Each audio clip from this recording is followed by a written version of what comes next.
একটা দেশ কিভাবে ধনী হয়, কিভাবে সমৃদ্ধ হয়, এই প্রশ্নটা এটা অর্থনীতিবিদদের বহু বছর ধরে ভাবিয়েছে। তো আজকে আমরা এমন একটা আইডিয়া নিয়ে কথা বলবো যা এই পুরো ভাবনাটাকেই নাড়িয়ে দিয়েছে। এর নাম হলো অভ্যন্তরীণ প্রবৃত্তি তত্ত্ব বা এন্ডোজিনাস গ্রোথ থিওরি। চলুন একটু গভীরে গিয়ে দেখি ব্যাপারটা আসলে কি। আচ্ছা, অর্থনৈতিক প্রবৃদ্ধি কি তাহলে শুধুই কপাল বা ভাগ্যের খেলা? একটা দেশ কি এমনি এমনি ধনী হয়ে যায়? মজার ব্যাপার হলো, অনেক দিন পর্যন্ত কিন্তু অর্থনীতিবিদরা প্রায় এরকমই ভাবতেন। কিন্তু যদি ব্যাপারটা এমন না হয়, যদি প্রবৃদ্ধির আসল চাবিকাঠিটা বাইরে কোথাও না থেকে বরং দেশের ভেতরেই কোথাও লুকিয়ে থাকে? এই নতুন আইডিয়াটা ঠিকমতো বুঝতে হলে আমাদের একটু পেছনে যেতে হবে।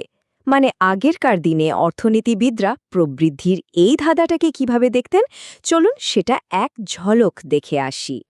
আগের থিওরিগুলো পুরনো ধারণাগুলো বলতো যে অর্থনৈতিক প্রবৃদ্ধির যে মূল ইঞ্জিন, যেমন ধরুন নতুন টেকনোলজি, এগুলো আসলে অর্থনীতির বাইরে থেকে আসে।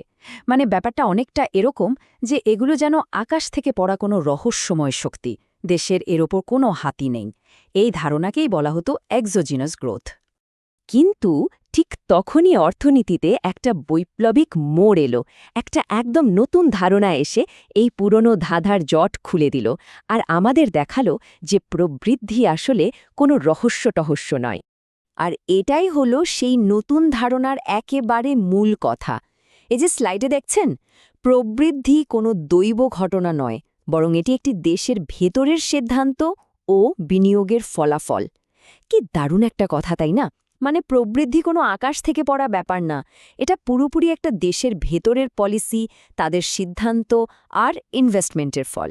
সহজ কথায় বলতে গেলে, প্রবৃদ্ধির ইঞ্জিনটা বাইরে থেকে কেউ এনে দেয় না, এটা দেশের ভেতরেই তৈরি করতে হয়।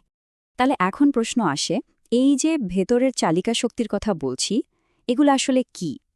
কোন জিনিসগুলো একটা দেশের প্রবৃদ্ধিকে ভেতর থেকে ঠেলে উপরে তোলে? চলুন দেখি মডেলটা কিভাবে কাজ করে। এই থিওরি বলছে লম্বা সময়ের জন্য প্রবৃদ্ধির পেছনে মূলত 3টে পাওয়ার হাউস কাজ করে। 1. মানব পুঁজি, 2. গবেষণা ও উন্নয়ন R&D, আর 3 নম্বরটা হল জ্ঞানের বিস্তৃতি বা নলেজ স্পিলওভার। চলুন এই 3টেকে একটু ভেঙে ভেঙে দেখি। প্রথমেই আসি মানব পুঁজি বা হিউম্যান ক্যাপিটালে। দেখুন, এর কিন্তু শুধু দেশের জনসংখ্যা নয়, আসল ব্যাপারটা হলো দেশের মানুষের দক্ষতা, তাদের জ্ঞান আর অভিজ্ঞতা। একটা শিক্ষিত, দক্ষ জনগোষ্ঠীই তো নতুন নতুন আইডিয়া বের করতে পারে, প্রোডাক্টিভিটি বাড়াতে পারে। তাই এই তত্ত্বটা বলে মানুষের ওপর বিনিয়োগ করাটাই আসলে সবচেয়ে বড় আর শক্তিশালী বিনিয়োগ। এর পরের চালিকা শক্তিটা হলো গবেষণা ও উন্নয়ন R&D। এটাকে বলতে পারেন উদ্ভাবনের ইঞ্জিন। যখন কোনো দেশ প্ল্যান করে নতুন টেকনোলজি বানানোর জন্য বা পুরনোটাকে আরও ভালো করার জন্য টাকা ঢালে, তখন তার উৎপাদন ক্ষমতা লাফিয়ে লাফিয়ে বাড়তে থাকে। আর 3 নম্বরটা হলো জ্ঞানের বিস্তৃতি বা নলেজ স্পিলওভার। এই আইডিয়াটা কিন্তু দারুণ মজার। ধরুন, কোনো একজন শেফ একটা অসাধারণ রেসিপি আবিষ্কার করল, কিছুদিনের মধ্যেই কিন্তু সেই রান্নার কৌশলটা শহরের অন্য রেস্টুরেন্টগুলোতেও ছড়িয়ে পড়ে। এতে কি হয়, পুরো শহরের খাবারের মানটাই বেড়ে যায়। অর্থনীতির জগতেও ঠিক একই ঘটনা ঘটে। একটা নতুন উদ্ভাবন বা একটা ভালো আইডিয়া যখন ছড়িয়ে পড়ে, তখন সেটা পুরো অর্থনীতিকে এক ধাক্কায় এগিয়ে নিয়ে যায়। আচ্ছা, আমরা তো চালিকা শক্তিগুলো বুঝলাম, কিন্তু এই থিওরিটা কেন এত বেশি গুরুত্বপূর্ণ? পুরনো ধারণা থেকে এটা ঠিক কতটা আলাদা? এর প্রভাব কিন্তু বেশ গভীর। এই থিওরির সম্ভবত সবচেয়ে গুরুত্বপূর্ণ দিকগুলোর একটা হলো, জ্ঞানে বিনিয়োগ করলে সেটার রিটার্ন বা লাভের হার কখনো কমে না। ব্যাপারটা একটু বুঝিয়ে বলি।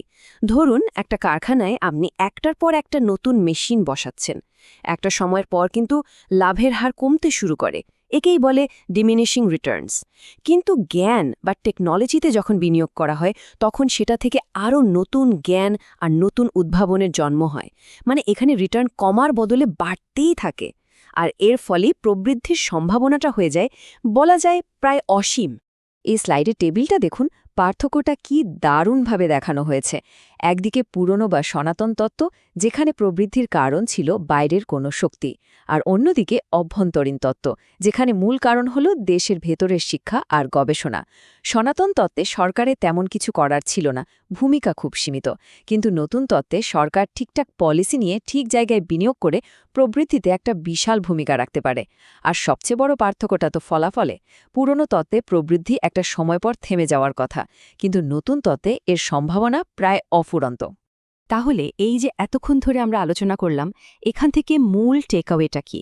এই শক্তিশালী অর্থনৈতিক আইডিয়াটার একেবারে সারমর্মটা কি দাঁড়ালো? শেষ কথা হলো এটাই যে একটা দেশের সমৃদ্ধি বা উন্নতির পথটা শুধু ফ্যাক্টরি বা দামি যন্ত্রপাতি দিয়ে তৈরি হয় না। আসল পথটা তৈরি হয় মানুষ আর তাদের আইডিয়ার উপর বিনিয়োগের মাধ্যমে। একটা দেশের আসল সম্পদ কি? তার মানুষের শিক্ষা, তাদের নতুন কিছু করার ক্ষমতা আর তাদের মেধা। যখন একটা দেশ এই বিষয়গুলোর উপর জোর দেয়, তখনই তার আসল উন্নতিটা নিশ্চিত হয়। তবে গল্পটা কিন্তু এখানেই শেষ নয়। এটা তো গেল তত্ত্বের কথা, একটা আইডিয়ার কথা।